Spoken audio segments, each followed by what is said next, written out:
जो क्रूस पे कुर्बान है वो मेरा मसीहा है। हर ज़ख्म जो उसका है वो मेरे गुनाह का। क्रिस्त में मेरे प्यारे भाई तथा बहनों, आज पवित्र शुक्रवार है।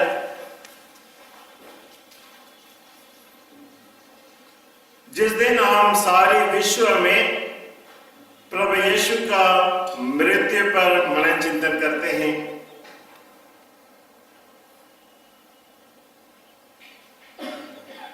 एक छोटा सा लड़का रहता है, वह स्कूल से आने के बाद गर्मी के कारण मम्मी से कहता है, मम्मी मैं तालाब में तैरने के लिए जाता हूं।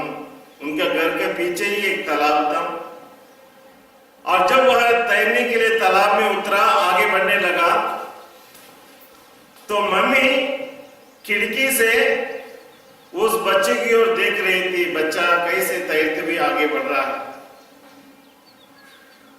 और मम्मी ने ना केवल लड़के को देखा मगर तालाब के बीच में मध्य में एक मगरमच्छ इसकी ओर आते हुए मम्मी ने देखा और इसलिए मम्मी जोर से चिल्लाते हुए कहती है, बेटा बेटा बेटा जल्दी वापस लौट कर आ जाओ क्योंकि मगरमच्छ तुम्हें पकड़ने के लिए आ रही है।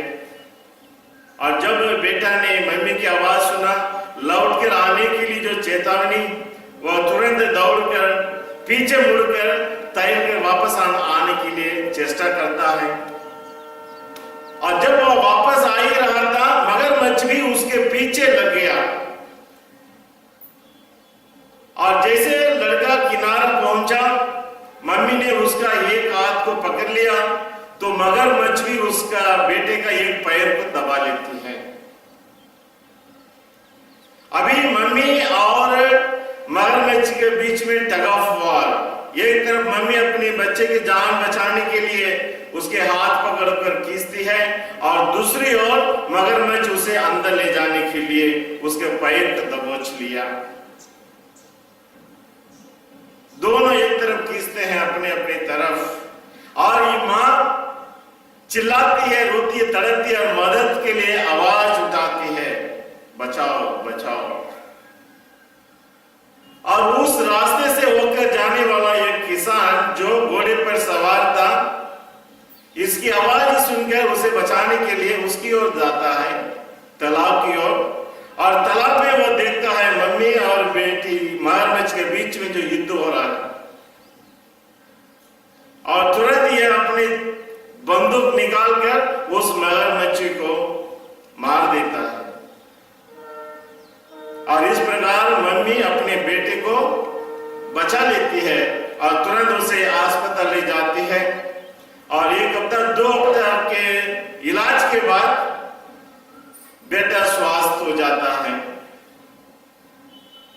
फिर तब बहुत से लोग आकर उनसे मिलने के लिए आते हैं और रिपोर्टर्स, पेपर वाले भी आए, पूछने लगे, बताओ तुम्हारे हाथ कैसा है, पैर कैसा जो मगरमच्छ ने पकड़ा था। तब ये बेटे ने कहने लगा, देखो मेरे हाथ में मेरे मां के उंगली की निशानियां जो पकड़ के उसने खींची और पैर दिखाया मगरमच्छ जो उसने दबोचा, उसका भी निशानी, दाग या निशानी, एक हाथ में मां की निशानी और पैर में मगरमच्छ की निशानी। मगर ये दोनों निशानी या दाग शरीर में है, चमड़े में है, वो आज नहीं तो कल मिट जाएगी। मगर हमारे के व्यक्तियों के दिल में ऐसी दाग है, निशानी है। ना हमें मगरमच्छ पकड़ा, ना किसी ने पकड़ा, मगर हमारे जीवन में हुई है उन दुर्घटनाओं की निशानी।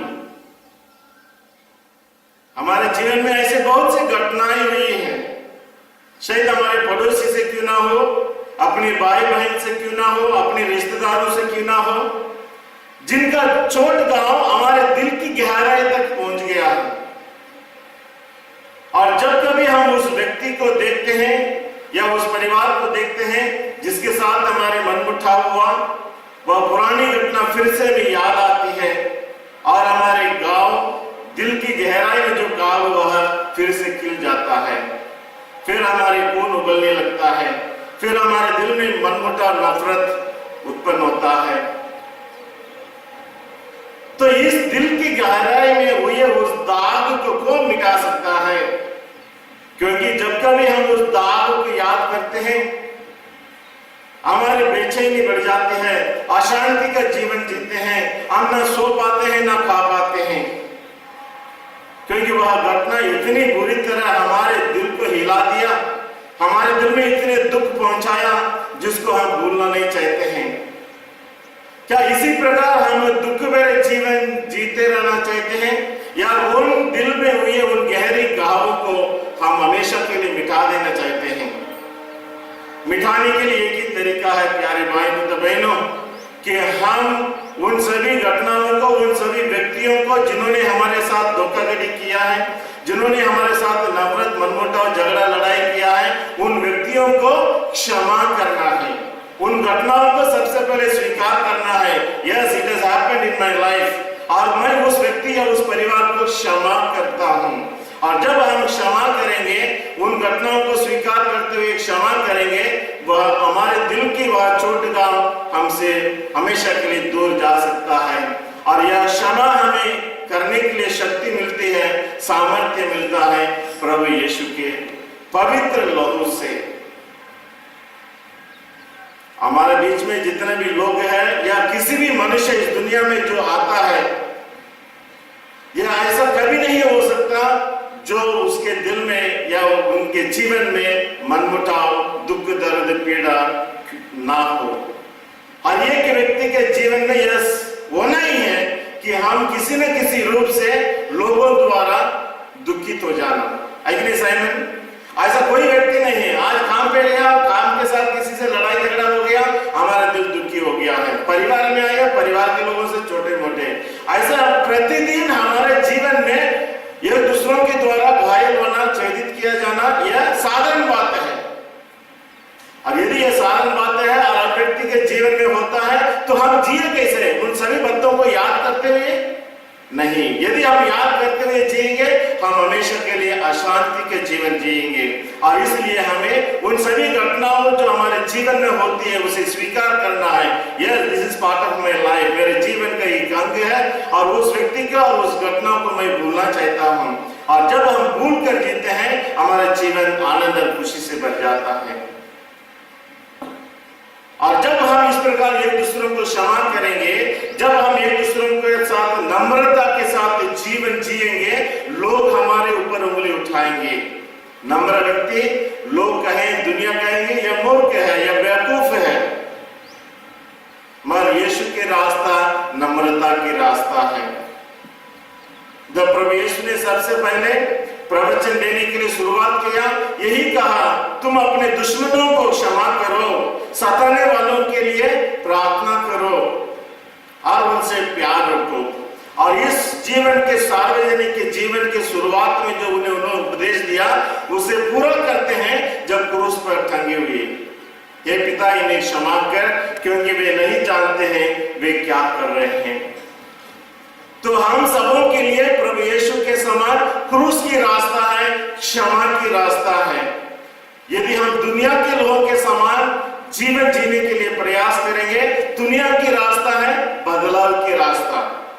उसने आज मुझे एक थप्पड़ मारा, मैं नहीं छोड़ूंगा, चैन की नींद मैं नहीं सोऊंगा जब तक मैं उसे वापस नहीं मारूंगा, ये दुनिया की रास्ता है।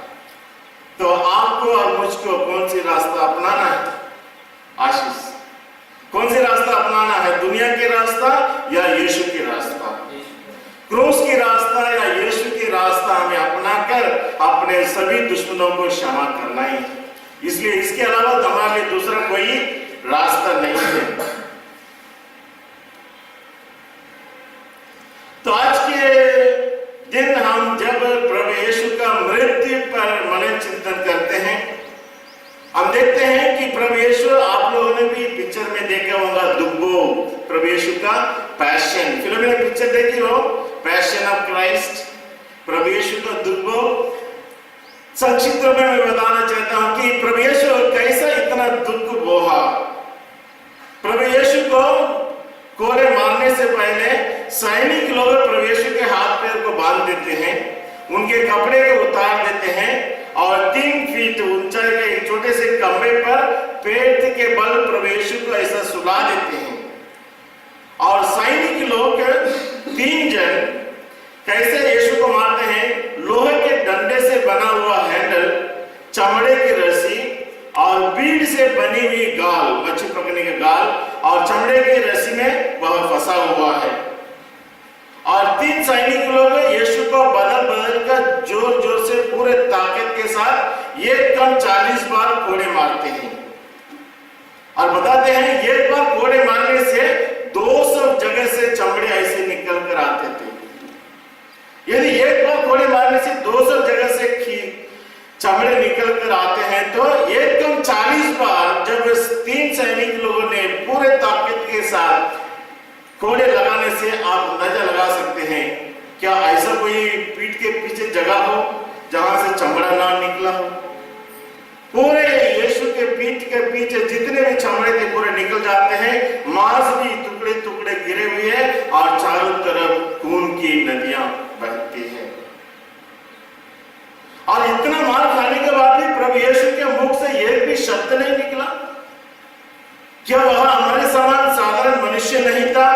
मरियम के पेट में 9 महीना गर्भ में नहीं था? प्रश्न उठता है, यीशु क्यों चुप रहे? क्या उसको दर्द नहीं हुआ? जी हाँ, जरूर दर्द हुआ, असहनीय दर्द हुआ, फिर भी वह इसलिए वह चुप रहा।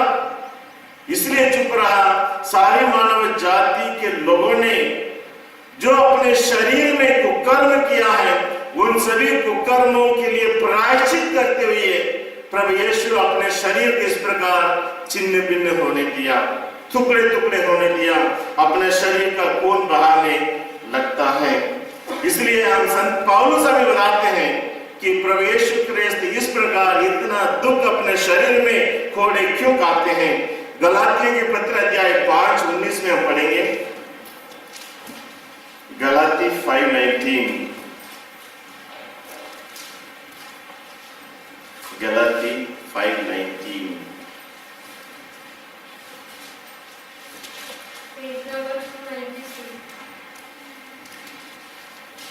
जोर से पढ़िए, 5:19 पढ़िए। शरीर के कुकर्म प्रत्यक्ष है। यस।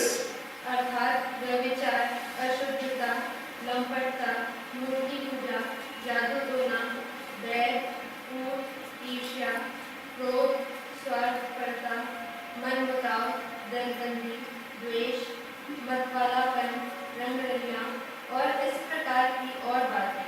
तो प्रभु यीशु अपने शरीर को इस प्रकार कोड़े काटकर छिन्न भिन्न इसलिए होने दिया, जैसे वचन में कहता है, हमारे शरीर में किए हुए उन सभी कुकर्मों के कारण। यह कुकर्म है, आप इस वचन के मेरे बात दोहराइए, शरीर का कुकर्म प्रत्यक्ष है। शरीर का कुकर्म प्रत्यक्ष है। अर्थात व्यभिचार, अशुद्धता, लंपटता, मूर्ति पूजा, जादू टोना, बैर, फूट, ईर्ष्या, क्रोध, स्वार्थपरता, मनमुटाव, दलबंदी, द्वेष, मतवालापन, रंगरलियां, ये सभी बुराइयां हम अपने शरीर में करते हैं। और हम जानते हैं, जैसे संत पौलुस कहते हैं, हमारा शरीर पवित्र आत्मा का मंदिर है। और यदि हमारे एक व्यक्तियों का शरीर पवित्र आत्मा का मंदिर है और ईश्वर वास करते हैं, तो हम इन प्रकार की बुराइयों से कैसे अपवित्र कर सकते हैं। और जब हमारा शरीर इस प्रकार के पाप से दूषित हो जाता है, हमारे लिए स्वर्ग का द्वार बंद हो जाता है।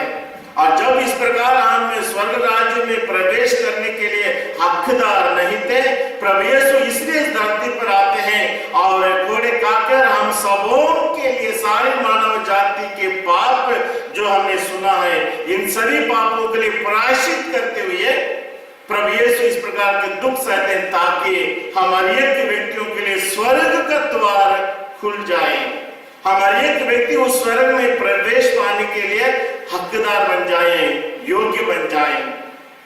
यदि इस प्रकार प्रभु यीशु ने हमारे शरीर के कुकर्मों के लिए प्रायश्चित कर लिया है, तो हम अभी भी क्यों इस प्रकार के शरीर की बुराइयों में फंसे हुए हैं?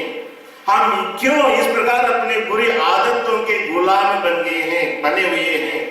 यदि प्रभु यीशु ने हमारे शरीर के कुकर्मों के लिए प्रायश्चित कर दिया है, तो हमारे जीवन में इस प्रकार की बुरी आदतें क्यों हैं, नशेबाजी क्यों है, दलबंदी क्यों है, द्वेष क्यों है? ऐसे आप सोच लीजिए, आपके जीवन में ऐसी कौन सी बुराई है, जो बुरी आदत है जिसके आप गुलाम हैं? यदि आप अभी भी गुलामी पे जीवन जीते हैं, इसका मतलब है आप प्रभु यीशु क्रिस्त की वह क्रूस मरण को आपने नहीं अपनाया। प्रभु यीशु की क्रूस मृत्यु आपके जीवन में कोई असर नहीं किया है। क्या हमारा दिल इतने कठोर है? प्रभु यीशु की असहनीय इस दुख दर्द को देखकर भी हम अपने शरीर को इस प्रकार बुराई के वश में छोड़ दें? इसलिए प्रभु यीशु आज हमसे कहते हैं, बेटा और बेटी, मैंने आपके लिए इतना दुख सहा, मेरे शरीर को मैं इसलिए छिन्न भिन्न होने दिया ताकि आपका शरीर पवित्र आत्मा का मंदिर बन जाए, आपके लिए स्वर्ग का द्वार खुल जाए। इसलिए जब हम प्रभु यीशु के दुख भोग के मनन करते हैं, याद करते हैं, आप प्रभु से मन ही मन कहिए, प्रभु यस लॉर्ड, मेरे जीवन में ऐसी बुराइयां मैं छोड़ना चाहता हूँ, मुक्त होना चाहता हूँ। जो बुरी आदत है, जो पाप की बंधन है, उन सभी बुराइयों से यीशु हमें मुक्ति देना चाहते हैं और इसलिए वह इतने कष्ट पाते हैं। आगे चलकर रोमी 6:12 में हम पढ़ेंगे। रोमी 6:12 में संत पौलुस हमें बताते हैं,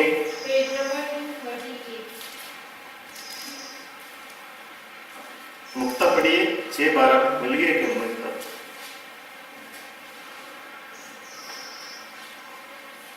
6:12 रोमी।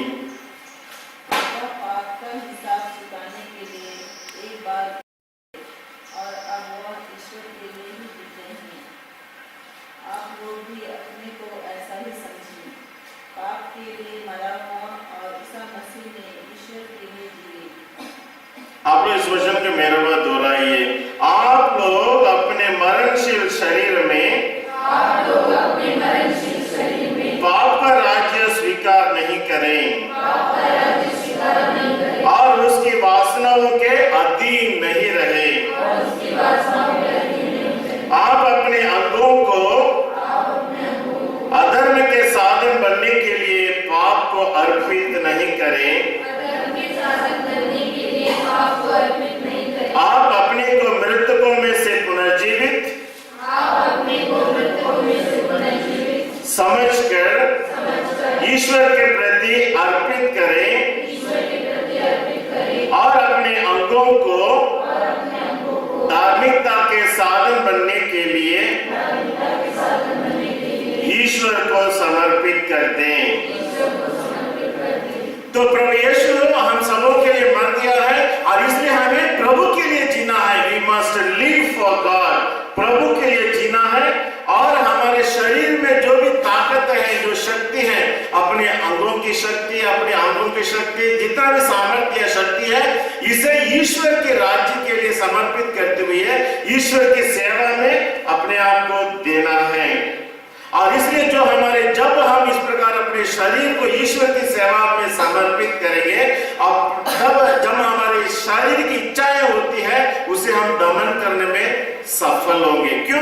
क्योंकि हम अपने शरीर के दुर्वासनाओं को, उन बुराइयों के लिए नहीं, क्योंकि हम प्रभु की सेवा में समर्पित करते हैं। So we must surrender all the powers that we have. जो हमारे शरीर में शक्ति है, ताकत है, सामर्थ्य है, उसे ईश्वर की सेवा में समर्पित करने से अपने शरीर को बुराई के लिए नहीं देंगे। और यह शरीर की कमजोरियों पर हम विजय पाते हैं ईश्वर की सामर्थ्य से, पवित्र आत्मा की सामर्थ्य से।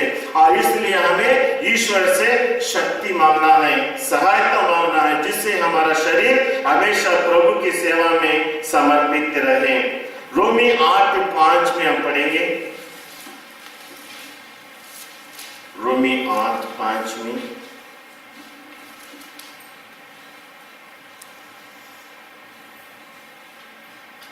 कौन पढ़ेंगे? फिलोमेना 8:5। क्योंकि जो शरीर की वासनाओं से संचालित है वे शरीर की बातों की चिंता करते हैं और इसका परिणाम मृत्यु है। जो आत्मा से संचालित है वे आत्मा की बातें की चिंता करते हैं और उसका परिणाम जीवन और शांति है। जो शरीर की वासनाओं से संचालित है वो शरीर की चिंता करेंगे, जो आत्मा के बारे में ज्यादा सोचते रहते हैं वे आत्मा की भलाई करेंगे। आप हर एक व्यक्ति अपने दिल में प्रश्न पूछो, मैं ज्यादा समय किस बात के लिए देता हूँ? मेरे शरीर के बारे में देता हूँ या आत्मा के बारे में देता हूँ? मैं आईने के सामने खड़े होकर कितना समय अपने आप को सजाता हूँ और बाइबल के सामने खड़े होकर मैं कितना देरी पढ़ता हूँ या प्रार्थना में समय बिताता हूँ? अपने आप की सजावट के लिए कितनी बार मैं ब्यूटी पार्लर जाता हूँ? क्या उतना ही समय मैं मेरी आत्मा की बातों में रुचि रखता हूँ? और इसलिए वचन कहता है जो आत्मा की बातों में चिंतित है वह आत्मा के बारे में सोचेगा, जो शरीर की बातों में चिंतित है वह इस प्रकार की दुनियादारी में फंसा रहेगा। आपकी चिंता, आपकी योजना दिन भर किस बात पर ज्यादा है, ये आपने आपको जवाब देना है। और इसलिए संत पौलुस हमें बताते हैं कि हु इज गवर्निंग, आपके दिल में, मन में किस बातों पर ज्यादा चिंता रहती है, विच डिजायर, किस बात पर आप ज्यादा, खाना खाने में आप कितने रुचि लेते हैं? मम्मी आज ये बनाओ, वो बनाओ, पनीर बनाओ नाश्ते के लिए, रुचि, डिजायर, यू डिजायर। आप खाते समय कितने आनंद लेते हो, है कि नहीं? यदि खाते समय आनंद लेंगे तो कोई खाना नहीं खाएगा, यू एंजॉय ईटिंग, इसलिए रुचि लगता है। और इसलिए क्या उससे भी ज्यादा अपने आत्मिक संबंधी बातों में आपको इच्छा लगती है, रुचि लगता है? या चर्च आने के पहले आप चर्च 5 मिनट लेटे पहुंचेंगे और घड़ी भी आने के घड़ी भी देखेंगे या कब छूटेगा? क्या रुचि लगते हैं? या खाते समय उतना ही रुचि रखते हैं? नहीं, और एक डॉक्टर को लेके खाने के लिए फिर भी हम और एक खाने का अच्छा लगता करके। तो शरीर की बातों में यदि हम उतना उत्सुकता दिखाते हैं, क्या हमारे जीवन में आत्मा के बारे में उससे भी ज्यादा उत्सुकता दिखाते हैं? तभी हम दिखाएंगे जब हमारे सोच विचार आत्मा के बारे में। यदि हमारे सोच विचार ज्यादा खाने पीने के बारे में है तो हम इसी में लगे रहेंगे और जो हमें मृत्यु की ओर ले जाती है। शरीर की ज्यादा चिंता करने से हमें कहां ले जाएंगे? मृत्यु की ओर ले जाएंगी। और यदि हमें आत्मा में ज्यादा चिंता विचार करते हैं तो हमें जीवन की ओर ले जाएंगी। और इसलिए हमारे ज्यादा सोच विचार चिंता किसके ऊपर होना चाहिए फिलोमिना? आत्मा के बारे में, जो हमें जी नहीं तो खाने का जल्दी घटे में जाएगी, मृत्यु के हमें ले जाती। इसलिए हमारा सोच विचार ज्यादा आत्मा के संबंधी बातें में होना चाहिए। और इसलिए जब हमें गिरजा आना है, प्रार्थना करना, घर में समझ लो फैमिली प्रेयर, उतना ही उत्सुकता दिखाते हैं। मम्मी आज जल्दी खत्म करो, आज लेट हो गया, काम ज्यादा कर लिया, थक गए हैं। या गिरजा आने के लिए हम उतना ही उत्साह दिखाते हैं, अरे चलिए चर्च के समय हो गया, 5 मिनट 10 मिनट पहले मैं क्यों ना पहुंचूं। उत्साह आपके जीवन में किस बात पर ज्यादा उत्साह है? और इसलिए संत पौलुस 1 तिमोथी 5:6 में हमें बताते हैं, 1 तिमोथी 5:6। वंदना बोलो, 1 तिमोथी 5:6। जो भोग विलास का जीवन बिताती हैं वह जीते हुए भी मर चुकी है। तुम इसके संबंध में उन्हें चेतावनी दो जिससे उनका चरित्र निर्दोष बना रहे। यस, अभी मिला मुझे, अभी भी नहीं मिला। 5:6। तो अब इस वचन के मेरा बात दोहराइए। जो भोग विलास का जीवन बिताते हैं वह जीते हुए भी मर चुके जो भोग विलास के जीवन का मतलब है शारीरिक जीवन के बारे में, जो दिन रात मनन चिंतन करते हैं उसी के बारे में सोचते हैं, मैं क्या पहनूंगा, क्या खाऊंगा, कैसे बनाऊंगा। ये जीते हुए भी वे मर चुके, आत्मा में मर चुके हैं, चलते फिरते जिंदा लाश बन जाते हैं। और इसलिए हमारा सोच विचार जरूर खाने पीने के बारे में होना चाहिए, जरूर पहनने के बारे में होना चाहिए, मगर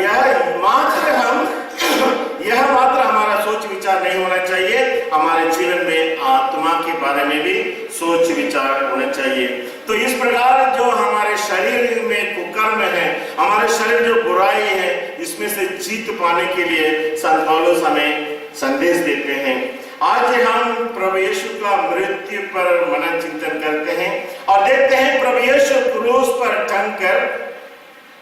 टंगे हुए यीशु क्रूस पर सबसे पहला कौन सा शब्द दोहराते हैं? सुमन। प्रभु यीशु क्रूस पर टंगकर सबसे पहला कौन सा शब्द दोहराते हैं फिलोमिना?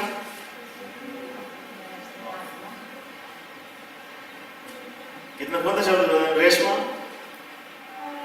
प्रभु यीशु क्रूस पर टंगकर आखिरी बार आपसे बोल रहा हूं, कौन सा शब्द दोहराया उसने? ये मेरे पिता इन्हें क्षमा कर, क्योंकि वे नहीं जानते हैं वे क्या कर रहे हैं। प्रभु यीशु टांगकर किसके लिए क्षमा मांगता है? उन कुकर्मियों के लिए जिन्होंने उसे क्रूस पर मारा है, जिन्होंने उसे तिरस्कार किया, जिन्होंने उसके विरोध में काम किया, उनके लिए पिता से क्षमा मांगता है। ये पिता इन्हें क्षमा कर, क्योंकि वे नहीं जानते वे क्या कर रहे हैं। सचमुच वे नहीं जानते थे कि यह ईसा है, प्रभु है। ना सैनिक लोग जानते थे, सैनिक लोग तो रोमियो के आज्ञाओं को मानते थे, just obeying the command of the Romans. इसलिए सैनिक लोगों को भी मालूम नहीं और ये यहूदी लोगों को भी मालूम, इसलिए ये पिता कहता है इन्हें क्षमा कर। उन दुश्मनों को क्षमा करता है। और ये दुश्मन जिन्होंने यीशु को क्रूस पर मारा है, कीले ठोके हैं, वे यीशु के पास आकर हाथ जोड़ते नहीं। वो आने से पहले ही, वे मांगने से पहले ही प्रभु यीशु उनके लिए क्षमा मांगते हैं। अभी हमारी पारी है, आपकी पारी है, मेरी पारी है क्षमा करने के लिए। क्या मैं उस यीशु का क्रूस का अनुसरण करते हुए और उस यीशु को मेरा जीवन का मुक्तिदाता प्रभु स्वीकार करता हूं? क्या उस यीशु की क्रूस की शिक्षा को मेरे जीवन में अनुसरण करने के लिए मैं तैयार हूं? क्रूस की शिक्षा का महान शिक्षा है, हमारा क्रिस्तीय धर्म का महान शिक्षा है साइमन, अपने दुश्मनों को क्षमा करना है। The most powerful and the excellence of our Christian religion, हमारा धर्म का ऊंचाई इसी में है, जब हम अपने दुश्मनों को प्यार करते हुए क्षमा करते हैं। हमारे एक व्यक्तियों के जीवन में ऐसे कितने लोग हैं, कितने परिवार हैं, यह कहते हुए हम उन्हें क्षमा करने के लिए तैयार नहीं। शायद लड़का एक लड़की से शादी करने के लिए वादा किया हो, समय आने पर वो बोल देता मैं तुमसे शादी नहीं करूंगा, तो लड़का या लड़की कहता है मैं जीवन भर उसे कभी क्षमा नहीं करूंगा क्योंकि उसने मेरे साथ धोखा किया। पति पत्नी शायद आपस में एक दूसरों को क्षमा करने के लिए तैयार नहीं, यह कहते हुए इन्होंने मेरे साथ धोखाधड़ी किया है, मैं कभी उसे क्षमा नहीं करूंगा। या बिजनेस पार्टनर एक दूसरों को धोखा दे देते हैं और कहते हैं इस व्यक्ति को मैं कभी क्षमा नहीं करूंगा क्योंकि इसने मेरे साथ धोखा किया है। या अपने पड़ोसी अपने जमीन घेर लिया या खेत को थोड़ा सा अपना लिया और कहते हैं जब तक मैं खौड़ी उसका जमीन वापस नहीं लूंगा मैं उसे कभी क्षमा नहीं करूंगा। ऐसी हजारों कहानियां हैं प्यारे भाई तो बहनों, हमारे एक व्यक्तियों के जीवन में जिसको लेकर हम कहते हैं मैं उसे कभी क्षमा नहीं करूंगा।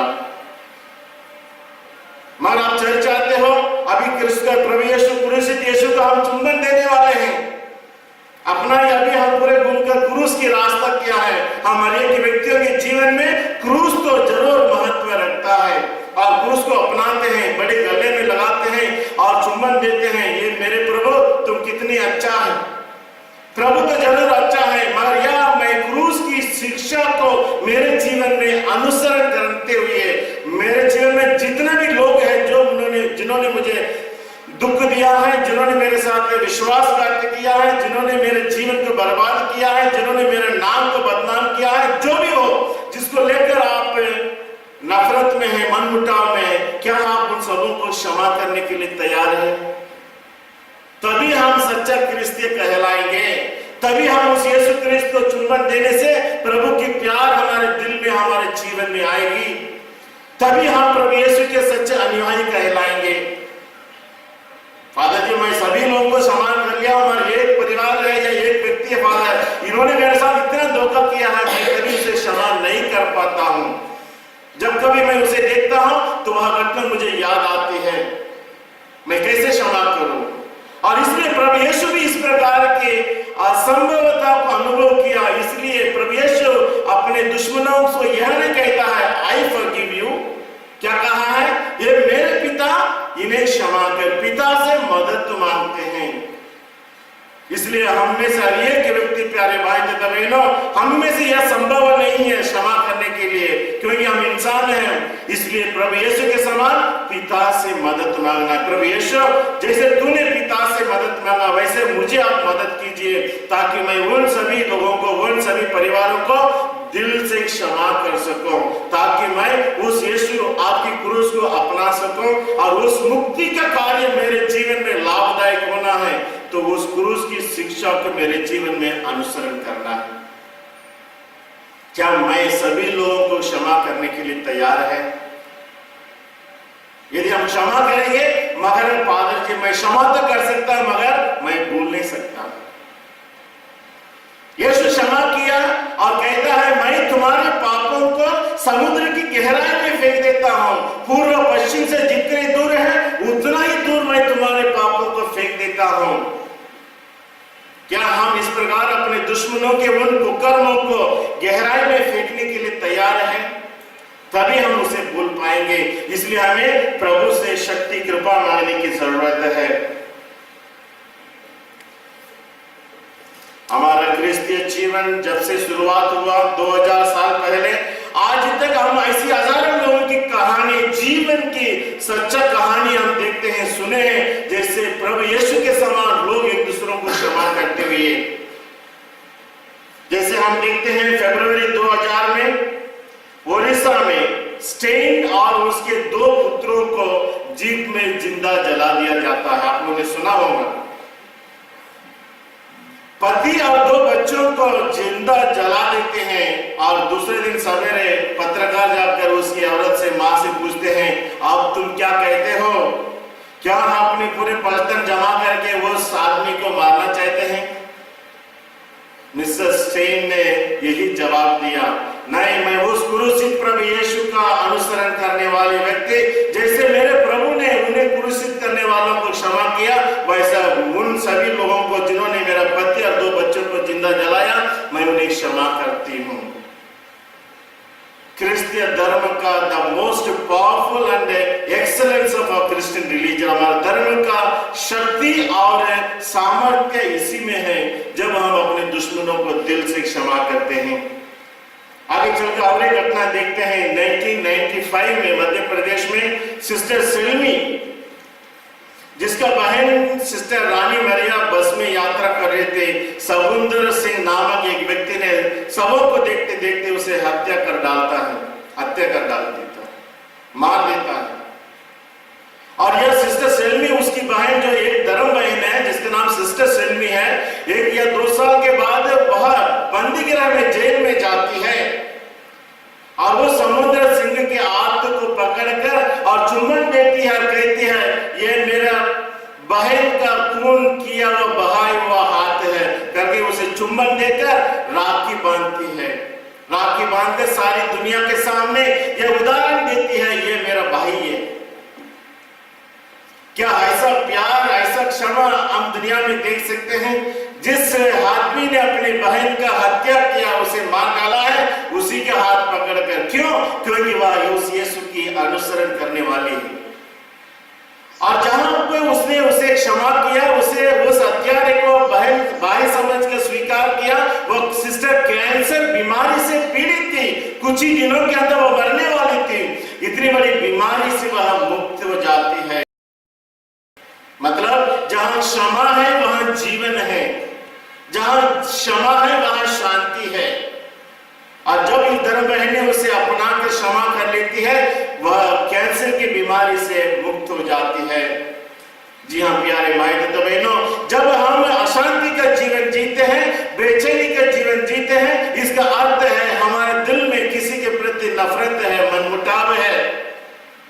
और जैसे सिस्टर सलमी के समान उन सभी लोगों को हम दिल से क्षमा करेंगे, वह ईश्वर की कृपा हमारे दिल में जीवन में बहने लगती है और हम शांति का जीवन जीते हैं और खुशी का जीवन जीते हैं। आगे चलकर हमारे स्वर्गीय पोप स्वामी द्वितीय योहन पौलुस द्वितीय 1981 में जब किसी ने उसे मार डालने के लिए बंदूक चलाया, गोली चलाया और उसे बंदीगृह में डाल दिया। जब पोप स्वामी बंदीगृह से बाहर निकला, सबसे पहले पोप स्वामी जेल खाने में जाते हैं। जिसने उसे गोली मारा उसे गले लगाकर चुम्बन देते हैं, अपनाते हैं और कहते हैं यू आर माई ब्रदर, आप मेरे भाई हो।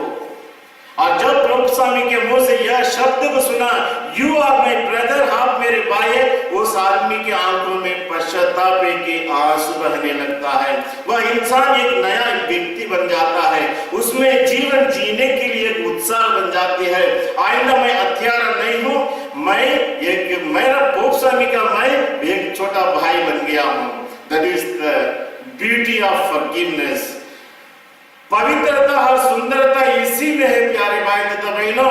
जब हम अपने भाई बहनों को वे कितना भी बड़ा अपराध हमारे विरुद्ध क्यों ना किया हो, हमें उन्हें दिल से क्षमा करना है। और जहां क्षमा है वहां जीवन है। यदि इतने बड़े बड़े कुकर्म करने वालों को लोगों ने क्षमा कर दिया, तो आप और मैं अपने दिल में नफरत को रखकर, मनमुटाव को रखकर इस प्रकार की अशांति का जीवन क्यों जिए, इस प्रकार की बीमारी का जीवन हम क्यों जिए। इसलिए प्रभु से शक्ति मांगिए, सामर्थ्य मांगिए। प्रभु यीशु आपके समान मैं भी उन सभी लोगों को क्षमा करने के लिए मुझे शक्ति दीजिए, सामर्थ्य दीजिए। इसलिए संत पौलुस 3:18 में हमें बताते हैं, फिलिप्पी 3:18 में,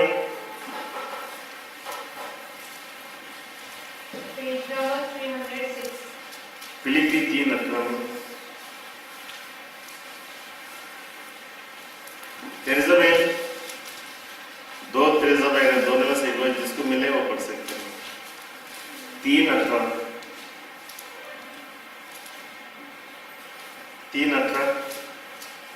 क्योंकि जैसा कि मैं आपसे बार बार कह चुका हूँ और अब रोते हुए कहता हूँ, बहुत से लोग ऐसा आचरण करते हैं कि मसीह के क्रूस के शत्रु बन जाते हैं, उनका सर्वनाश निश्चित है। आप इस वचन के मेरे बात दोहराइए, जैसा कि मैं आपसे बार बार कह चुका हूँ और अब रोते हुए कहता हूँ, बहुत से लोग ऐसा आचरण करते हैं कि मसीह के क्रूस के शत्रु बन जाते हैं, उनका सर्वनाश निश्चित है। तो शायद मसीह के क्रूस के शत्रु कौन है, दुश्मन कौन है, जिन्होंने उसे क्रूस पर चढ़ाया? हेरोद है या पिलातुस है, साइमन? क्रूस की शत्रु कौन है? कौन है? आप शत्रु रहते यहाँ क्यों बैठते थे? क्या बोले? क्या नाम है? मुक्ता शत्रु कौन है? क्रूस का शत्रु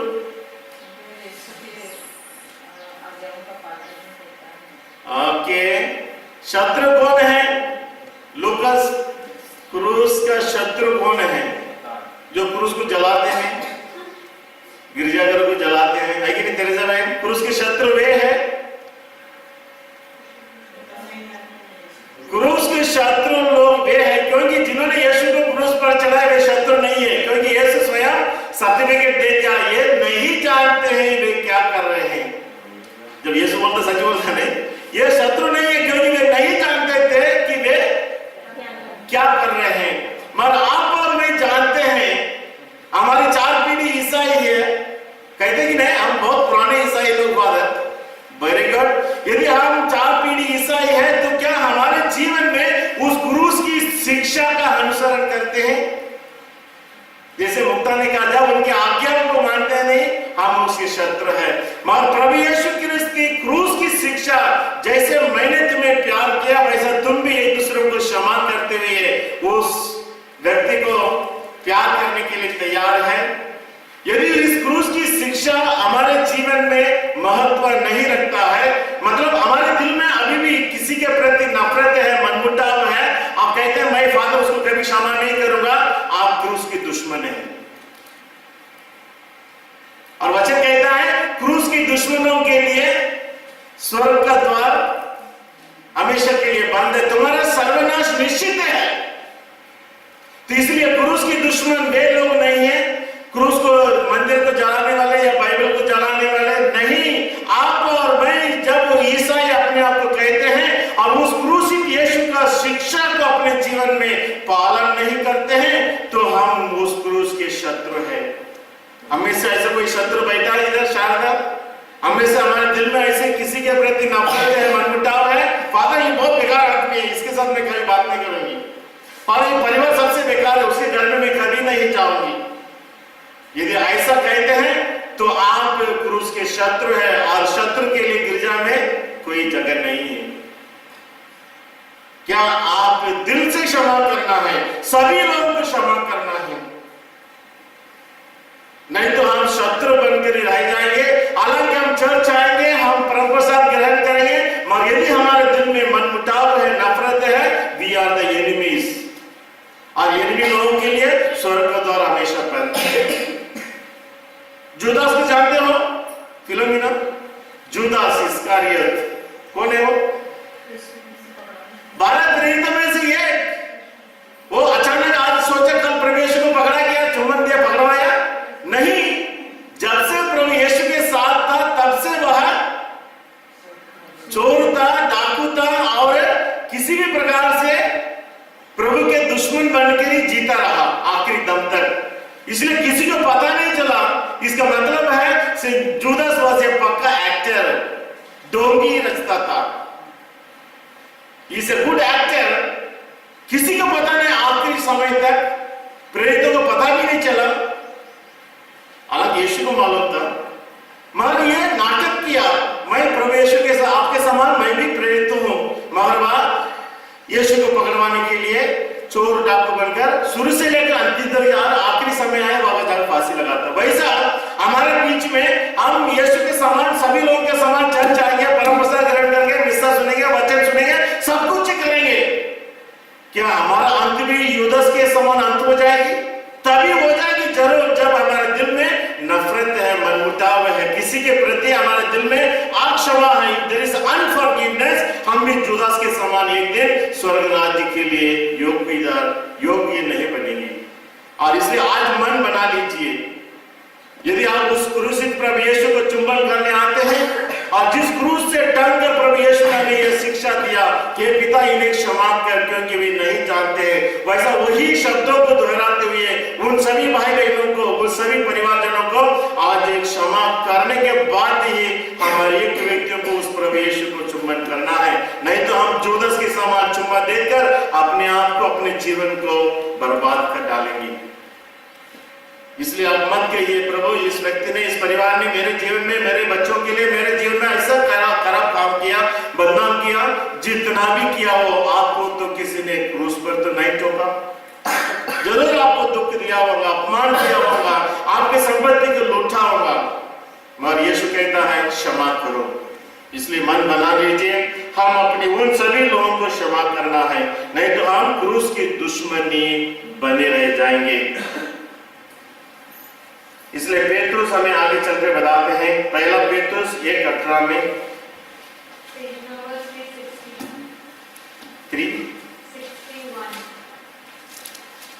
पेज नंबर 361, फर्स्ट पेट्रुस 1:18।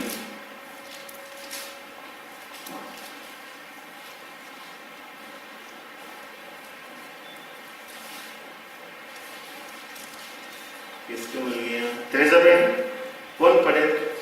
दूसरा तेरेसा बहन पढ़ो, फर्स्ट पेट्रुस 1:18।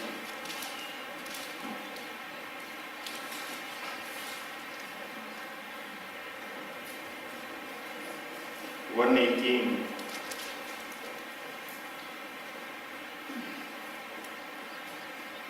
पढ़िए। आप लोग जानते हैं कि आपके पूर्वजों से चली आई हुई निरंतर जीवन चर्या से आपका उद्धार सोने चांदी जैसी नश्वर चीजों को कीमत पर नहीं हुआ है। आपका उद्धार सोना चांदी जैसे नश्वर चीजों की कीमत पर नहीं हुआ, बल्कि एक निर्दोष तथा निष्कलंक मेमना अर्थात मसीहा के मूल्यवान रक्त की कीमत पर हुआ है। बहुत सुंदर वचन, आप लोग इस वचन को मेरा बात दोहराइए।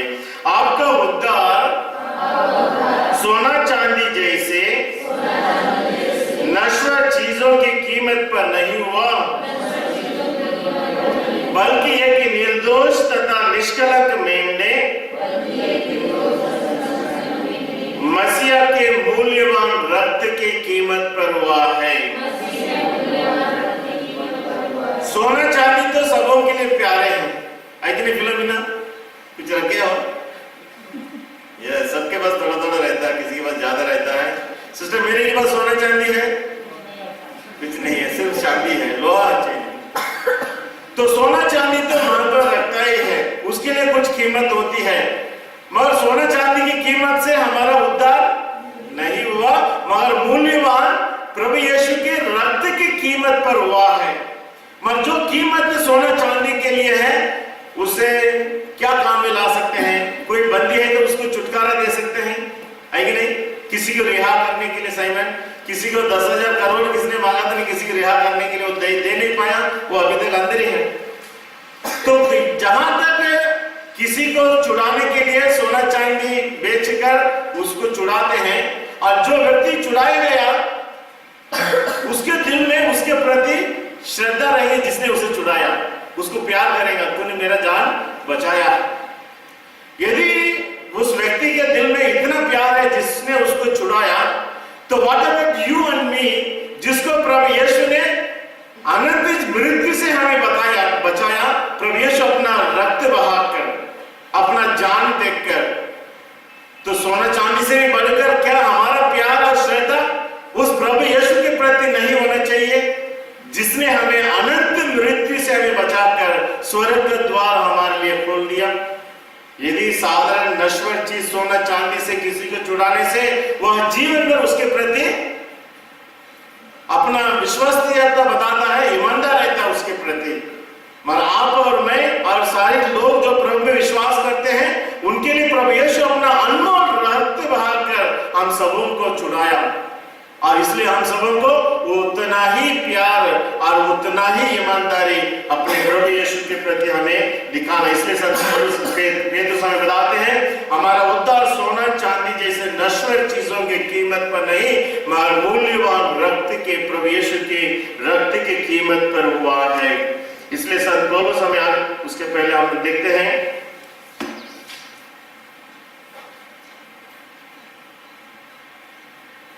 सिंप्लिसिस। आज दोनों अच्छा पाठ पढ़ेंगे, सिंप्लिसिस और कासिमिया। तो आपसे एक प्रश्न है, जब अपने हिंदू भाई बहन लोग जब मंदिर जाते हैं तो सबसे पहले क्या करते हैं? घंटी बजाते हैं। बाप बेटी दोनों एक ही जवाब देते हैं। क्या करते हैं सुमन? जब हिंदू भाई बहन मंदिर जाते हैं सबसे पहले क्या करते हैं? घंटी बजाते हैं। आप क्या बोलते हैं? नागपुर वाले क्या करते हैं? माथा टेकते हैं। सारा आप बोलो ना, क्या करते हैं? जब हिंदू लोग मंदिर जाते हैं सबसे पहले क्या करते हैं? माथा टेकते हैं। आप क्या बोलते हैं?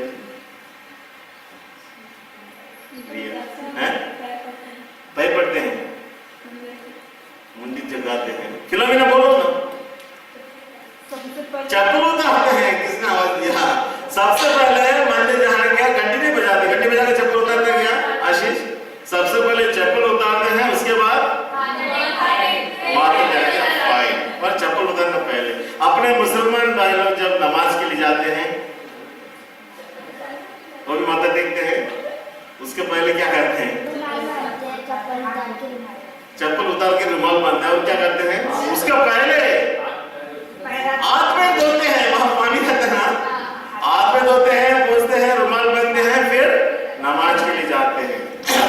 मगर हम ईसाई भाइयों के लिए क्या नियम है? जब आप मंदिर आते हो चप्पल तो हमने छोड़ दिया, वो नियम नहीं है, मगर अपना दिल साफ सुथरा रखने से हम चप्पल छोड़ कर आए।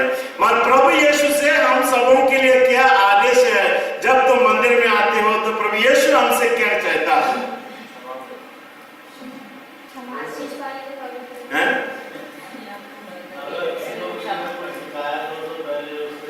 देखो वहां बुद्धिमान जवाब दिया है। तो प्रभु यीशु हमें से बताते हैं मत्ती 5:23 में, ईसाइयों के लिए जब मंदिर आते हैं तो हमें क्या करना है? 5:23 मत्ती पेज नंबर 7 5:23 लूकस पढ़ो 5:23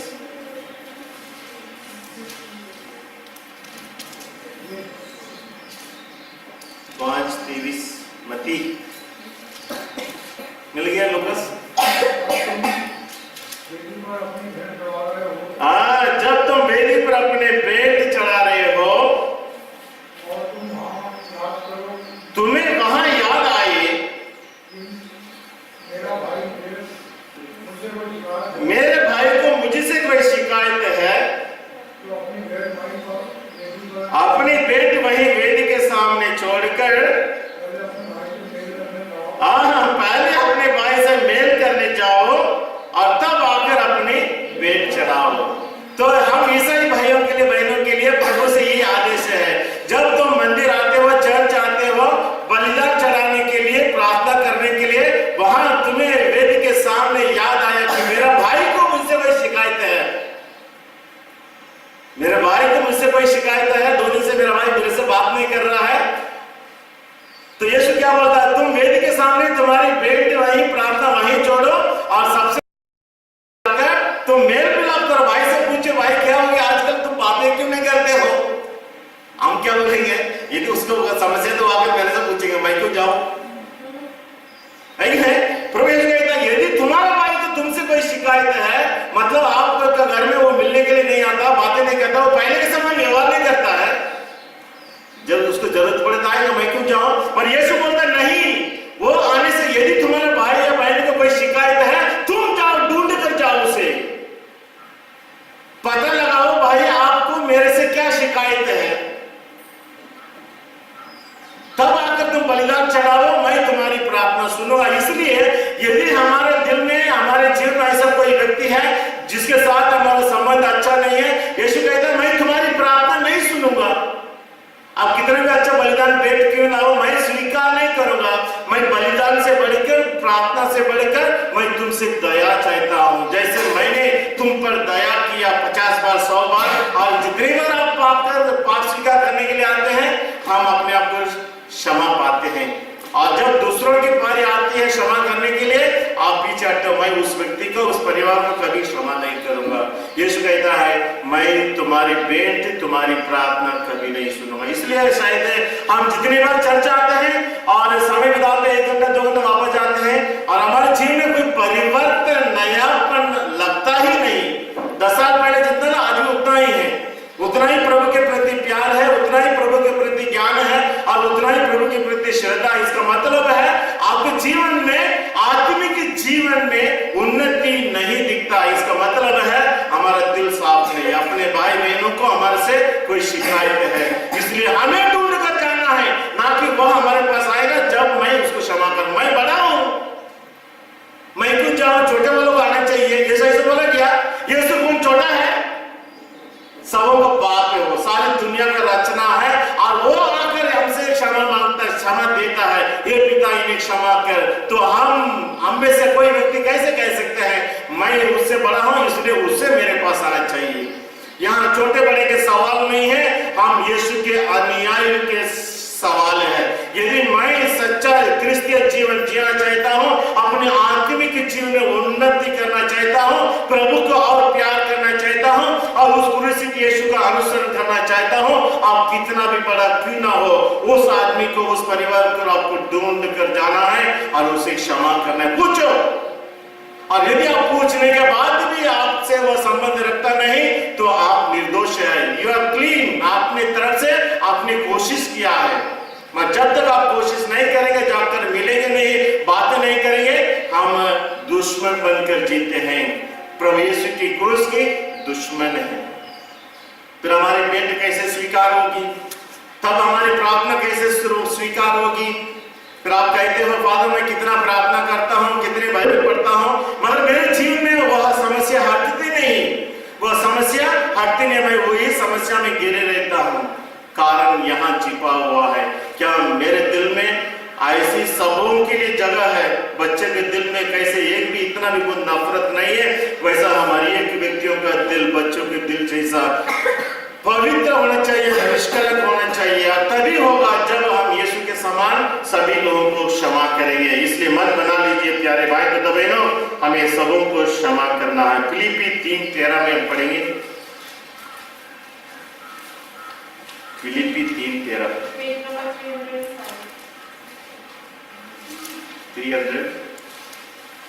फिलिप्पी 3:13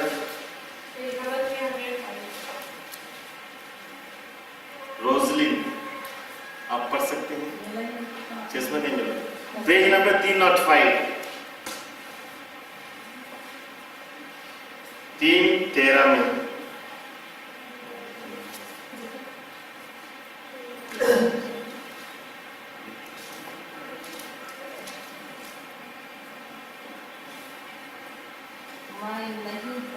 मैं यह नहीं कहता कि मैं अब तक यह सब भाइयों बहनों 13 में मैं यह नहीं समझता कि वह लक्ष्य अब तक मेरी पकड़ में आया, वह लक्ष्य अभी तक मेरी पकड़ में आया है। मैं इतना ही कहता हूँ, पीछे की बातें भुलाकर आगे की बातों पर दृष्टि लगाकर मैं बड़ी उत्सुकता से अपने लक्ष्य की ओर दौड़ते जा रहा हूँ, स्वर्ग का वह पुरस्कार प्राप्त कर सकूं। बुलाया है। आप लोग इस वचन को सुंदर वचन है, ध्यान से समझ बूझ के दोहराइए। इसलिए मैं आपसे कहता हूँ, पीछे की बातों को बुलाकर आगे की बातों पर दृष्टि लगाकर मैं बड़ी उत्सुकता से अपने लक्ष्य की ओर दौड़ता जा रहा हूँ, ताकि मैं स्वर्ग में वह पुरस्कार प्राप्त कर सकूं जिसके लिए ईश्वर ने हमें ईसा मसीह द्वारा बुलाया है। तो साइमन सेंट पॉलस वेरी साफ सुथरा है, पीछे की बातों को भुलाकर हम सबों को अपने लक्ष्य की ओर दृष्टि लगाकर दौड़ना है। हम अक्सर ही बोलते नहीं, चलो हम उसके घर में जाएंगे, शादी में जाएंगे, नहीं फादर उसके घर में शादी में कभी नहीं आऊंगा। क्यों? पीछे की बात, उसने मेरे साथ ऐसा किया, मेरे शादी में गिफ्ट नहीं दिया, मेरा बर्थडे में नहीं आया, जो भी हो पीछे की बात आप तुरंत याद करते, उसने मेरे साथ ऐसा किया। अगली सुमन, जब हम पीछे की बातों को सोचते हैं फिर आगे कैसे दौड़ेंगे। सुमन आप स्कूल में रहते समय दौड़ती थी क्या? स्पोर्ट्स रनिंग या डूइंग दौड़ती थी कि नहीं? हाँ, दौड़ने वाले कभी पीछे थोड़ा दूर दौड़ने के बाद तेरे समय मुड़ कर देखेंगे क्या मैंने कितना दूर दौड़ उठाया, और कितने लोग पीछे गिर गए करके मुड़ कर देखता क्या? नहीं। किसके हाथ में टूटा वो देखता क्या? नहीं। दौड़ने वाले कभी पीछे मुड़कर नहीं देखता, क्योंकि उसका लक्ष्य है वहां, और उस लक्ष्य को पाने के लिए यदि पीछे मुड़कर देखेगा तो आप पीछे वाला आगे हो जाएंगे। तो वैसा हम हर एक व्यक्तियों के जीवन में वह लक्ष्य है उस स्वर्ग को प्राप्त करने के लिए, और उस स्वर्ग को प्राप्त करने के लिए ईश्वर ने सभी रास्ता हमारे लिए खोल दिया है।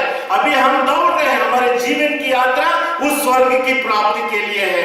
यदि हम इस प्रकार बीते हुए घटनाओं को याद करते रहे से उसने मेरे साथ ऐसा किया, इसने मेरे साथ ऐसा किया, फिर हमारे लक्ष्य को हम खो बैठेंगे। इसलिए संत पौलुस कहते हैं हमारे जीवन में बहुत कुछ हुआ है। जैसा मैंने कहा हर एक व्यक्तियों के जीवन में रोज कुछ ना कुछ होते रहता है, और शाम सूर्य डूबने से पहले उन बुरी घटनाओं को उस व्यक्तियों को भूल जाना है, क्षमा करना है और भूल जाना है। This is part of my life. और जब इस प्रकार हम भूलते हैं तभी हम आगे बढ़ पाएंगे, अपने लक्ष्य को देख पाएंगे, पहुंच पाएंगे। और यदि हम आज भी सोचते रहेंगे फादर जी मेरे जवानी में उसने ऐसा किया वैसा किया, और हम रोते रहेंगे, हमारा लक्ष्य हमें कभी प्राप्त नहीं होगा। और दौड़ने वाले किसको देखकर दौड़ते हैं? जो मेडल, सोने के मेडल है। दौड़ने वाले वो सोने के मेडल, ओलंपिक्स में वो सोने के मेडल मुझे मिलना ही है। मगर हम हर एक व्यक्ति जो क्रिस्ती है, प्रभु है, हम भी दौड़ रहे हैं अपने जीवन की यात्रा में। हमारे लिए रखा हुआ है वो स्वर्ग में ईश्वर द्वारा देने वाले स्वर्ग का वह मुकुट, और उस मुकुट को प्राप्त करने के लिए हमारे जीवन में जितना भी बुरे घटना हुई उन सबों को भूलना है, क्षमा करना है और लक्ष्य की ओर हमें आगे बढ़ना है। तभी हमारे लिए स्वर्ग का वह मुक्ति प्राप्त होगा जिसके लिए आज प्रभु यीशु क्रूस पर मरते हैं। और इसलिए यीशु के समान शक्ति मांगकर हम सबों को क्षमा करना। यस लॉर्ड, मेरे जीवन में ये परिवार है, ये व्यक्ति है, इसने ऐसा किया, आज सबों को आज क्रूस के सामने खड़ा करो। प्रभु ये सभी परिवार, ये सभी व्यक्ति मेरे जीवन में बाधा है उस स्वर्ग राज्य तक पहुंचने के लिए, और मेरा भेंट और प्रार्थना स्वीकार होने के लिए ये सब बाधा, इन सबों को मैं, मेरी बाधाओं को मैं आपके चरणों में समर्पित करता हूं या करते हो। समर्पित करके प्रभु यीशु के समान क्षमा करके शांति के साथ हम घर जाएंगे, और उस स्वर्ग का द्वार हम सबों के लिए हमेशा खुला रहेगा। नहीं तो प्रभु यीशु तो जरूर क्रूस पर मरा, हम सबों के लिए क्रूस का स्वर्ग का द्वार तो उसने खोल दिया, मगर आप और मैं घमंडी बनकर, आप और मैं क्षमा करने के लिए तैयार नहीं है। वही व्यक्ति तैयार नहीं होता है जो अपने आप को पर घमंड करता है। हमें घमंड नहीं, नम्र बनकर उन सबों को क्षमा करते हुए उस स्वर्ग राज्य को अपने लिए पाना है। आखिरी बात, उत्पत्ति ग्रंथ 16:7 में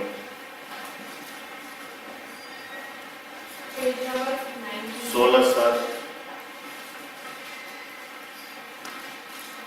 उत्पत्ति 16:7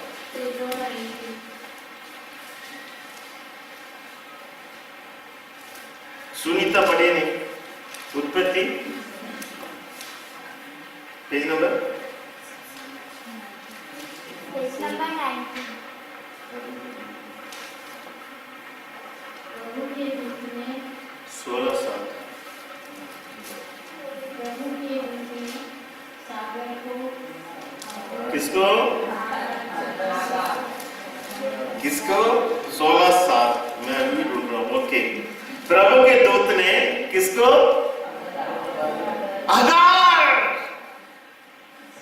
अगार को। ओके, पढ़िए।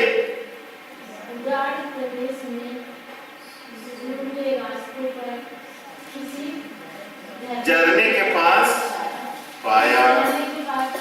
जी हाँ। और उससे कहा सारा की दासी अगार, तुम कहाँ से आई? हाँ, कहाँ से आई और कहाँ जा रही हो? उसने उत्तर दिया, मैं अपनी स्वामिनी सारा के यहाँ से भाग कर आई हूँ। प्रभु के दूत ने उससे कहा, तुम अपनी स्वामिनी के पास लौट जाओ और उसका दुर्व्यवहार सहन करो। ये सारा कौन है? बोलो भैया, ये सारा कौन है? केवल दिखती नहीं बोलता। किसकी पत्नी है? सारा किसकी पत्नी है? कासिमीर इब्राहिम की पत्नी सारा, और उसके लिए सेवा करने वाली एक दासी थी, उसका नाम अगार। तो अगार क्या करती है? अपना घर द्वार छोड़ के, इब्राहिम का घर छोड़कर बच्चे को लेकर भाग रही है। और वहां कहां स्वर्गदूत ने उसे कहां देखा? निर्जन प्रदेश में। उसका बच्चे रोने लगती है, झरने के पास वो पानी पिलाने के लिए वहां रुकी है। वहां स्वर्गदूत आकर अगार से पूछता, ये अगार तुम कहां से आई और कहां जा रहे हो? कहां से आई और कहां जा रहे हो? मैं इब्राहिम से, सारा के घर से आई हूं और मैं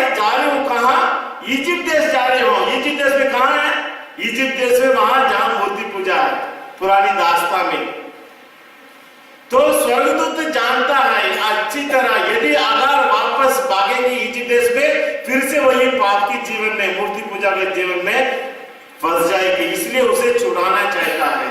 और स्वर्गदूत कहता है अगर तुम क्यों बात कर रही? उसने क्या जवाब दिया? मेरी स्वामिनी सारा की सतावट को मैं सहन नहीं कर पा रही हूं। मेरे स्वामी ने मुझे बहुत सताती है, उसकी सतावट को मैं सहन नहीं कर पा, इसलिए मैं भाग रही हूं। स्वर्गदूत ने क्या बोला? अच्छा किया, ताली बजाए क्या? वेरी गुड, चले जाओ। नहीं, वापस जाओ और अपने स्वामी की सतावट को सहन करो। मैं कब तक सहन करूं? जो भी कहता मैं कब तक सहन करूं फादर? एक दिन, 2 दिन? स्वर्गदूत कहता है वापस जाओ, अपने स्वामी की सतावट को सहन करो। तुम्हारे सहन करने से उसका मन परिवर्तन होगा। किसका? सारा का। सारा का मुक्ति कौन देगा? सारा का मन परिवर्तन के लिए तुमको सतावट को सहन करना है, तभी उसकी मुक्ति मिलेगी। और हम सबों की मुक्ति के लिए उसने कितना क्रूस सहा, कितनी सतावट सहा। लोगों ने उसके दाढ़ी नोचा है, थप्पड़ मारा है, थूका है, बोला क्या बहुत हो गया, मैं जा रहा हूं। आखिरी दम तक जटे रहा क्रूस पर।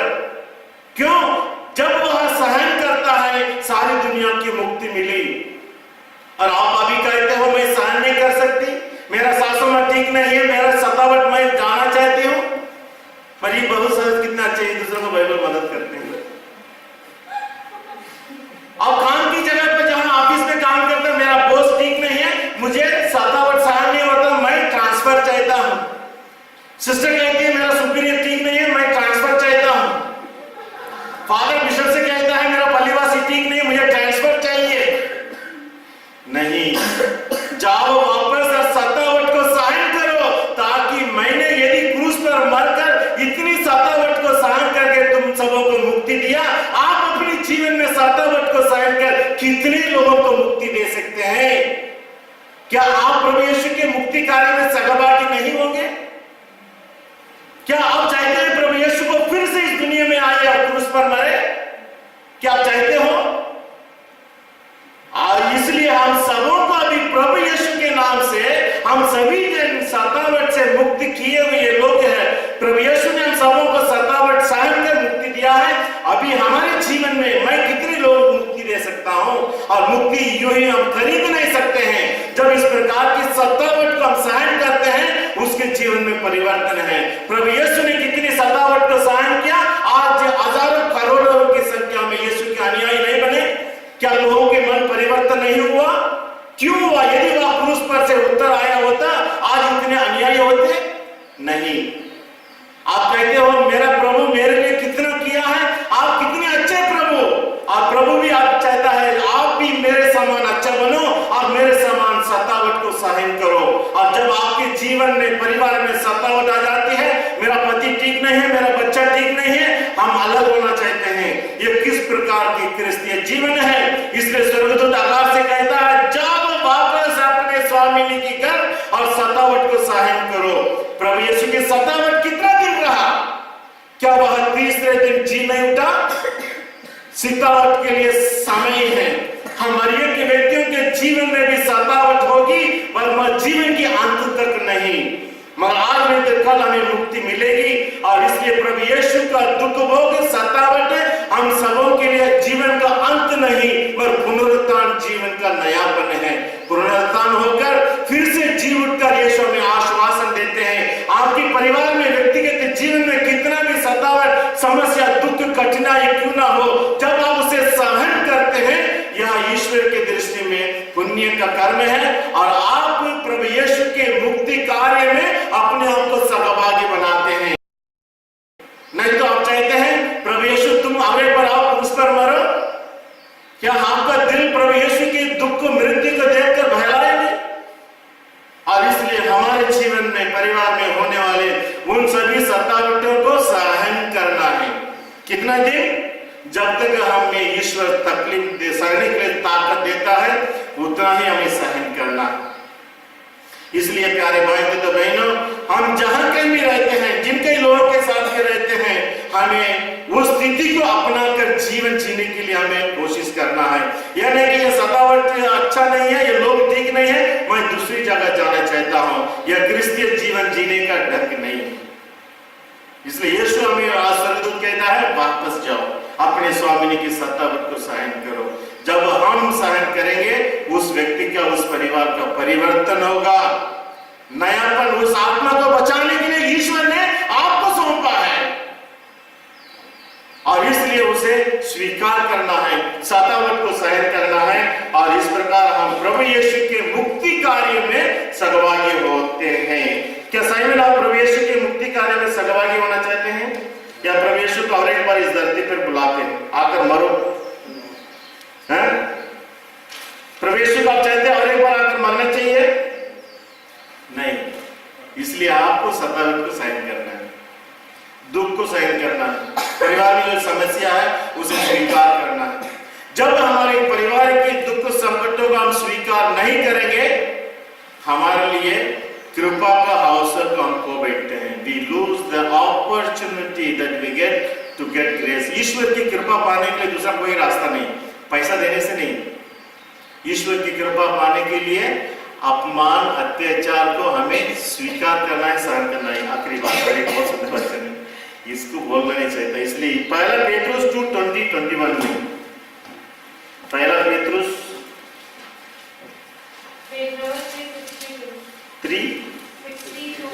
3:62 आखिरी कर, पहला पेट्रुस 2:20। कौन पढ़ेंगे? शारदा पढ़ो, बाइबल नहीं है शारदा। 2:22 20 पढ़िए, 20 से 20 20 2:20। यदि अच्छी तरह काम करने के बाद, और एक बार पढ़ो। यदि अच्छी तरह काम करने के बाद भी आपको दुख भोगना पड़ता है और आप उसे धैर्य से सुनते हैं, तो यह ईश्वर की दृष्टि में पुण्य कर्म है। तो जो भी अन्य लोग, सभी लोग इसको समझ बूझ कर बोलिए, यदि अच्छी तरह काम करने के बाद भी आपको दुख भोगना पड़ता है और आप उसे धैर्य से सहते हैं, यह ईश्वर की दृष्टि में पुण्य का कर्म है। कितनी अच्छी बात है। यदि अच्छी तरह काम करने के बाद भी यदि लोग आपके ऊपर उंगली उठाते हैं और दोषी ठहराते हैं और आप उसे चुपचाप सहन करते हैं, क्या आपका मुंह चुप रहता है? मैंने ये काम किया, मैंने ये सब काम करने के बाद भी तुम मेरे बोल रहे हो, मैं आज से काम ही नहीं करूंगी। मैंने इतना काम किया, आशिक बोलेगा चर्च में, फादर आज बोला कुछ भी नहीं बोला, मैं कल से काम ही नहीं करूंगा। या बहू सासू में से बोलती है, मैंने दिन भर पूरे इतना बर्तन मांजा है, और सासू में बोलती मैं कुछ काम नहीं करता, लेटे रहते हो। वचन कहता है यदि अच्छी तरह काम करने के बाद भी यदि लोग आपके ऊपर उंगली उठाते हैं, तुमने ये नहीं किया, वो नहीं किया, तो संत पौलुस क्या कहते हैं? यदि आप उसे स्वीकार करते हैं और सहन करते हैं और अपना मुंह चुप रखते हैं, तो यह ईश्वर की दृष्टि में क्या है? सही में पुण्य कमाने का एकमात्र तरीका है। पुण्य कमाने की एकमात्र तरीका तेरे से है, अच्छी तरह काम करने के बाद भी, आप ऑफिस में क्यों ना हो, आप कहीं भी क्यों ना हो, यदि आप चुप रहते हैं, यह ईश्वर को आपके लिए कृपा देने का अवसर है। पर चुप रहेंगे तो मेरा क्या आपत्ति हो जाएगा? नहीं, आपको बचाने वाला ऊपर है ना, जिसने कह दिया यह पुण्य का कर्म है। यदि आप मुंह नहीं खोलेगा तो वह आपके लिए मुंह खोलेगा और आपके जीवन को, आपकी काम को सुरक्षित रखने का उसका काम है। क्यों? आप उसके वचन के मुताबिक चल रहे हो। और इसलिए इस प्यारे भाई बहनों, हमारे जीवन में, हर व्यक्ति के जीवन में बात होती है, अच्छी तरह काम करने के बाद भी लोग हमारे ऊपर उंगली उठाते हैं, तरह तरह के झूठे दोष आरोपण लगाते हैं, मगर हम यदि चुप रहेंगे, यह पुण्य का कर्म है। पुण्य कमाना, ईश्वर हमारे जीवन में, परिवार में बहुत से आशीष और कृपाएं देना चाहता है, मगर जब हम मुंह बड़बड़ा करते हैं, उस अवसर को हम क्या करते हैं? खो देते हैं। इसलिए यदि आपके घर में पति आपको आकर चिल्लाता है, चुप रहो। दिन भर आपने मेहनत किया, काम किया और शाम को अच्छा खाना भी बना के दिया, फिर भी वो आपके ऊपर उंगली उठाता, बोलता है तुमने क्या खाना बनाया, नमक नहीं, मिर्ची नहीं है, आप शांत रहो। पति के माध्यम से बोलने से आपको ईश्वर कृपा करना चाहता है, एज अ ब्लेसिंग।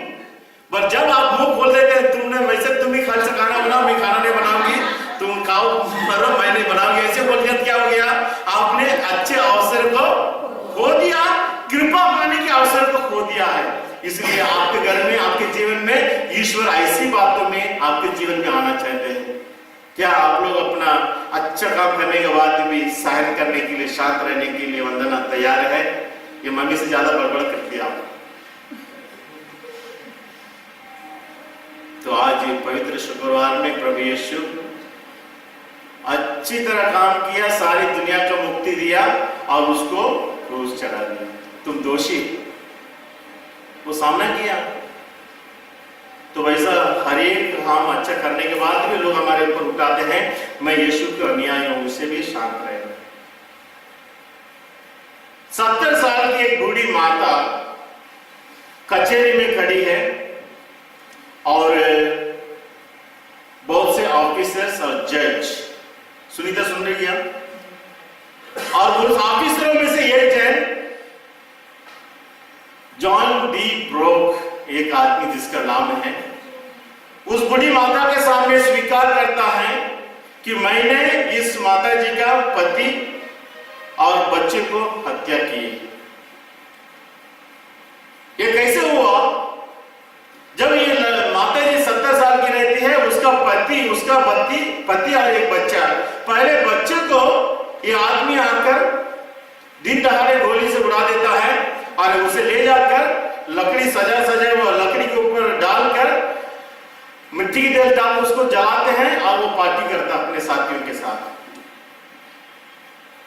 7 साल के बाद फिर वही आदमी आता है और उसका पति, जो बूढ़ी माता के साथ था, उसका पति को ले जाता है हाथ पैर बांध के, और 2 साल उसको ऐसे रखे थे। जब समय आया, उसके हाथ पैर बांध कर उसे लकड़ी के ऊपर सुला दिया और उस बूढ़ी माता को घर से लेकर आई। बूढ़ी माता यहां खड़ी देख रही है, उसका पति उस पर लकड़ी के ऊपर बंधा हुआ है और केरोसिन उसके ऊपर डाल रहे हैं जलाने के लिए। और जलाने से पहले, आग लगाने से पहले वो आदमी के मुंह से ये शब्द सुनती है, ये पिता इन्हें क्षमा कर, क्यों वे नहीं जानते वे क्या कर रहे हैं। वो औरत सुन रही है। इसको देखते देखते ही उसका पति का राख भस्म कर दिया है और इन लोग पार्टी कर रहे हैं।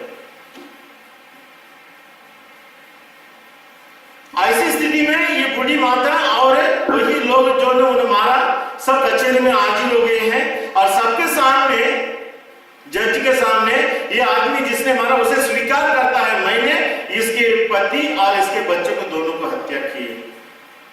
स्वीकार करता है, कोर्ट कचहरी भरा हुआ है। फिर जज उनसे पूछता है, मैं कैसे आपको न्याय दे सकता हूं? उस आदमी ने जिसने आपके बच्चे और पति को मारा है, मैं कैसे न्याय दूं? और ये बूढ़ी माता वहीं रोती रहती है और थोड़ा समय के बाद वो जवाब देती है, जज साहब, मैं आपसे 3 बातें मांग रखती हूं। पहली बात यही है, सबसे पहले जहां मेरे पति के इन्होंने जलाया वहां ले जाइए, उसका राख को मैं ले जाकर उसके लिए अच्छी तरह से दफन विधि का समारोह मना सकूं। दूसरा शर्त ये रखती है, मेरे पास एक ही संपत्ति था, मेरा पति और मेरा लड़का दोनों को इसने जला दिया। अभी मैं चाहती हूं या वैन डी ब्रोक जिसने मेरा बच्चे का और पति का हत्या किया, महीने में 2 बार मेरा घर आएगा और ये मेरा बेटा बनकर आएगा और मेरा सुख दुख सुनेगा और मेरे दिल में और कितना प्यार बचा है उसके साथ मैं बांटना चाहती हूं। और तीसरा शर्त रखती है,